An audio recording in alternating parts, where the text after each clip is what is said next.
actually helped me move forward in my thinking about racism. It's called Stamped from the Beginning by Mr. Ibram, I think, Kendi. And he goes into a whole nother level of conversation. He actually makes a point that this discussion about systemic racism is almost static, because what are we doing? And I heard that, and I was like, ooh, that just challenged me in a big way. And some things I think about is that sometimes we have to find ways to do what a kid said to us at one screening. He said, yo, this work is really raggedy, huh? And we said, yes, it is. And what does it mean to jump into that and get comfortable being uncomfortable, all the buzz phrases that come in, but what does it mean to jump in and actually say, you know what, I don't know the answers, but I know there's a problem, and I'm gonna try and figure it out and work with my community, with my people, with myself first, actually, and move towards solution and fixing. So I highly recommend that book, and I really appreciate that question, because we don't come in and say, here's the definition, thank you, get out, you know. You saw that in the movie. Well, this is what we saw, actually, in the making of the movie. The kids got the definition and said, oh, we know what racism is. Great, we're done. But they weren't talking to one another. It wasn't until we saw Terrence and Martha really have that blow-up moment that I was like, oh, this is what it's about. You know, as opposed to being very academic and intellectual, which is important, but we can't stop there. You can't let the catharsis be the moment. The catharsis is there, but you have to go to the next step. What are you actually going to do about it? Yes, the young lady, Aduni. Adini. Is Adini? Mm-hmm. Yes, okay. Ironically, her mother and I took this course at the People's Institute about 20 years ago in Brooklyn. Nice.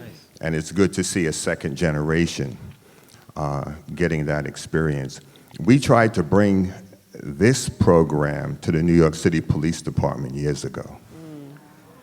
And they emphatically said they didn't need it. Wow. Yeah, right. I remember that call.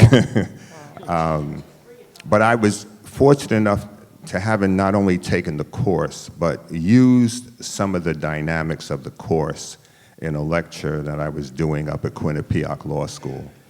And I said to a young man, in identifying him as part of the problem of racism, I simply said to him, if you will not deny yourself the privilege of being a white male, if you will not deny your children and your spouse the privileges of being white, then you're part of the problem.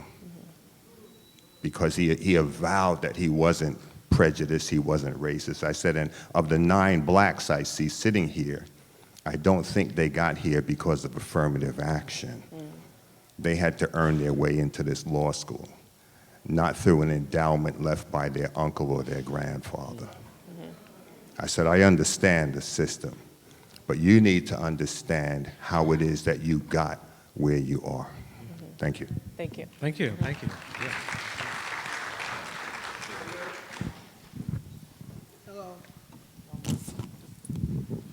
Hello, my name is Cheryl Rosette Chapman, and I just want to thank you so much for this brilliant portrayal of the voices of these young people.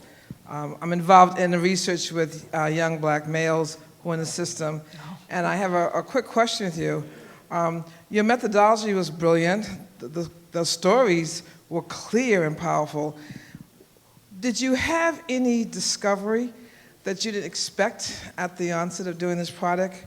For me, I learned from the boys that we've been researching, when they say life is trauma, that life is just simply trauma, end, period, dot. What did you discover that you didn't expect in your journey of doing this portrayal? That was quite brilliant.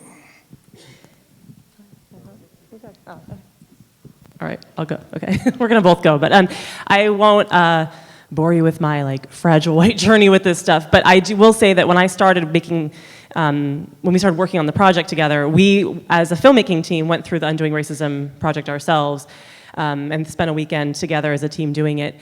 And I was definitely at a place then where I wanted to distance myself from being white, right? I was feeling all that stuff of feeling ashamed of it and feeling guilty and blah, blah, blah, all that stuff, right? I was there. And there's a scene from, that didn't make it into the film, but the People's Institute takes you through an exercise where they ask everyone to identify, what box do you check, right? So if I've said, okay, I checked the white box. And then they had us talk about what we like about being in that box. And that was a totally mind-blowing exercise for me personally, because when everyone went around the room and shared, there were people who checked the black box saying like culture and music and perseverance, and Latino folks were saying similar things, but all these like beautiful things. They put them in columns next to each other. And the white column was, well, I always feel like I belong, access. People seem to trust me, right, moving through the world a certain way. And seeing them all lined up together was really powerful, because I realized that I had all of these things over here, and then I was sampling from other columns, right, and realizing, oh, this is what they mean when people tell me about cultural appropriation. And that it wasn't, and what Elio says at the end of the film was so powerful, and then Khalik amplifies his point as well, that there's nothing wrong with having those benefits, it's that everybody should have them as well. And it's hard to think back to 5 years ago that that's not where I was all the time. But that was something that I learned from making the film. Mm-hmm. And I'll take a little commercial break first and say, actually, we have our Twitter and our Instagram, Point Made Learning, right there. If you have more questions that you don't get to today, please post tweet to us. Is that how you say it? Tweet to us? Tweet at us. Tweet at us, and we'll respond definitely. I think the thing I learned that I really took away from this was something connected to how intense and how difficult this situation really was. And I think about this, I knew this, but you got deeper into it. And I call it what I call the Sasha versus Martha moment. And I often ask people to think about, how did you see the audience respond to Martha when she stepped out of line and said things like happy? They kind of like, Martha, and how did they respond when Sasha did stuff, to race through? They kind of took care of Sasha. Like, Sasha's not your fault. It's not your fault you're up there. And they came at Martha. Martha opened her mouth, which I've appreciated, because she went there. But I often take note of how easy it was to attack Martha and to take care of Sasha. And my mind was like, these kids are studying racism and equity and justice, and here we are again, like, cajoling and taking care of the white man. And that was, for me, that was such an intense moment to witness and see the kids go through, and to really think about, wow, this is how complex this work is. This stuff is so ingrained in all of us that the need to deconstruct it and to rebuild is much more intense than I could ever imagine. I'm happy and excited to be doing this work. It's not fun work per se, but it's important and deep work. So my experience was witnessing the kids as reflections of the issues and problems that we had. And even though they were coming to the table and they were being informed, they were digging deep into it, they still were perpetuating the problem with their behaviors and activities. I'm sorry. This is going to be the last question. There's not enough time for this topic, so we're not going to get to everyone's questions. So if you take them up on their offer, tweet at them, email them, whatever venue that they want to have it, I'm sure they can get to those questions that we didn't get to. This will be the last question. Thank you. So this was a very personal journey for me, because I went to Calhoun from 70 to 75. And I know what Calhoun is like, and I grew up in New York City. And so my question around that is just thinking about how things obviously have changed, because I was in the midst of the civil rights movement, and the way that we survived in a Calhoun, which was still a very open school, was creating a group, creating a black group. And that's what you started to see in different schools, that whole advent of, creating systems that help to protect us. So with that said, I'm very curious to know if you've ever thought about going back to people who may have been, and granted this wasn't about Calhoun, but have been in similar institutions, and looking back at their experience and comparing it to now. So that's one. And then two, just curious to see whether or not these programs are still up and running in Calhoun in terms of anti-racist training and so on. So we would love to spend time. Really, I would say Andre's film, The Prep School Negro, is very similar to what you're suggesting about looking back. Andre sort of took his experience not too long ago as a young man in high school, and then looking to see how schools are doing now. But it's a really great point. I don't know how much Calhoun is doing right now with that. They have taken sort of this project and just gone, I think, next steps. We haven't been there to see how they're doing it, but they have an amazing director of diversity there, Hillary North, who's doing a lot of work. And we, I think that's a really interesting point to see how things change. I will say that when we have shown this to audiences before, we will have people who are, older generations say, these conversations have been going on for so long and nothing's changed, right? And there's just sort of this feeling a little bit of maybe just skepticism, right, that anything's going to change. And I hear that. I mean, we hope, though, that maybe we spread the conversation wider and further now. Yeah, and I'll wrap us up by saying this, that, if you know someone that wants to fund that work, we're happy to talk to them, meet them outside, because we want to do this. It's important and it's expensive work. And I think that in terms of Calhoun specifically, they've rallied behind us and been very supportive. We actually there's a filmmaker here who's also a teacher at Calhoun. Are you in your room, Anthony?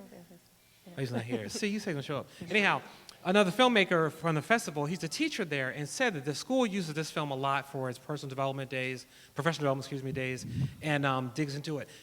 As we said, sadly, there aren't clear-cut solutions. We do this and it'll be better. I think that oftentimes people are bringing in folks and paying them lots of money and checking the box. We had a discussion about implicit bias. We're fixed. That's not how this works. It is a long, extensive journey to deconstruct a history that is our country. This is how we started. In this discussion that we're having around equity and justice and inclusion, we're trying to create a world we've never had. It's been on paper, it's been presented and talked about, but we've never truly had equity and justice in this country, and let alone in this world. So the slow process, it's a slow burn, and for me, I think about moments, I went to a school, actually with the prep school Negro in Dallas, and it's a school where the Bush twins went. And I showed my film, and I was like, Lord have mercy, what's going to happen when I go to this school?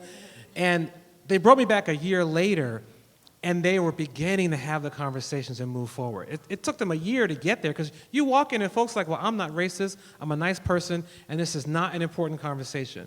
And you see the kids of color like, kind of doing an Abby head nod, like we need this. And so the moment of opening up eyes and brains is our real intense work. And I'm going to do this because I have to. There are two grand dams that have been sitting here in the front row. Y'all been at every single screening. I'm so glad y'all are here. Thank you for being here for that. But I think, once again, we'll say, please check out our PM Learning and our little hashtags here. And we will try and answer as many questions as possible and get involved. With our film right now, we travel around the country. We do corporate expenses, corporate projects. You hear me? We're doing this on Friday here on the island. We've created a life-size version from the American Dream game scene you saw. So it's a game you can play where you put on pennies and you move through it to really dig into the conversations. Can I say the companies you're working with? Can I say any of those companies you're working with? I don't think so. I want to, though. I won't mention any of them, but you shop in some of them and you bank in some of them. But we work with all these companies that are bringing us in and saying, okay, we need something else that's a way for us to have this conversation. And we can't stop our day for 90 minutes. So we have the life-size game, and we have a digital course. So the film is now a 3-hour program that you can do at your desk. We can sit down and go through the entire film, and there are exercises to guide you through the conversation. All that to say that this is intense, heavy work, and there are many paths and ways to do it. And we hope that this film is just a kickoff for many people to continue and dig into this work to fix this world. And I know, you should clap for that too. The one last thing I'll say too is that we're still in touch with all the students from the film. They come to screenings, we do Q&As with them, they do talkbacks, and they are still so heavily invested in the film. And we actually emailed them last week talking about how, you guys, this is the 5-year anniversary of when we started this project together, and where are you now? And so they're all sending us, and they've already started doing this, sending little selfie videos talking about where they are now. And we are going to be pushing those out from our social platforms. So we do really encourage you, not only ask us questions, but check in with us and see, because you'll see where they are now 5 years later and what a journey they've followed. Even at the end of the film, they all thought, like, what am I supposed to do with this? And felt super messy. And just to see the path that they have traveled since then is really remarkable. Well, thank you again. We'd like to please give another round of applause for our filmmakers. It's a very important project. Stay in touch with them. We're going to break now, and we invite y'all back for Mr. Soul at 3:30, which is a great, great documentary. I saw it in D.C. You don't want to miss it. Thank you.